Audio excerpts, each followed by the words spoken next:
अमरीकी रियासत कैलिफोर्निया की एक अदालत ने मारूफ कॉफी कंपनी स्टारबक्स को $5 करोड़ हर्जाने के तौर पर अदा करने का हुक्म दिया है। ये रकम एक डिलीवरी बॉय माइकल गार्शिया को अदा की जाएगी, जो स्टारबक्स का फूड पैकेज पहुंचाते वक्त एक गर्म मशरूब गिरने के बाइस झुलस गया था।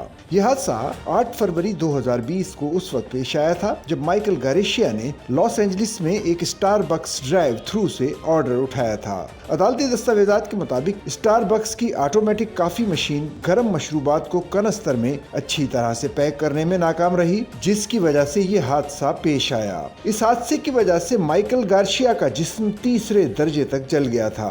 इसका आसाबी निजाम बुरी तरह से मुतासिर हुआ था और इसका जिस्म बुरी तरह से बिगड़ गया था। मुतासरा फरीक माइकल गार्शिया के वकील माइकल पार्कर ने बताया कि मेरे मौकल को 3 मशरूबात पर मुश्तमिल एक पार्सल दिया गया था, लेकिन एक गर्म मशरूब ठीक से नहीं रखा गया था, जिसकी वजह से वो गार्शिया की गोद में गिर गया और संगीन जख्मों का बाइस बना। ये जख्म जिस्मानी और जज्बाती तौर पर तबाहकुन थे। इस हादसे की वजह से गार्शिया की जिंदगी के मेयार पर गहरे असरात मुरतब हुए। ज्यूरी ने माइकल गार्शिया के हक में फैसला दिया है और जिस्मानी तकलीफ, जहनी दबाव और तवील मुद्दती माजूरी को मद्देनजर रखते हुए कंपनी को भारी हर्जाने का हुक्म दिया है। स्टारबक्स ने ज्यूरी के फैसले से इख्तिलाफ करते हुए आला अदालत में इसके खिलाफ अपील करने का ऐलान किया है। स्टारबक्स के तर्जुमान का कहना था कि हम मिस्टर गार्शिया के साथ हमदर्दी रखते हैं, लेकिन हम ज्यूरी के इस फैसले से मुत्तफिक नहीं कि ये हमारी गलती थी और हमें दी गई हर्जाने की रकम जरूरत से ज्यादा लगती है।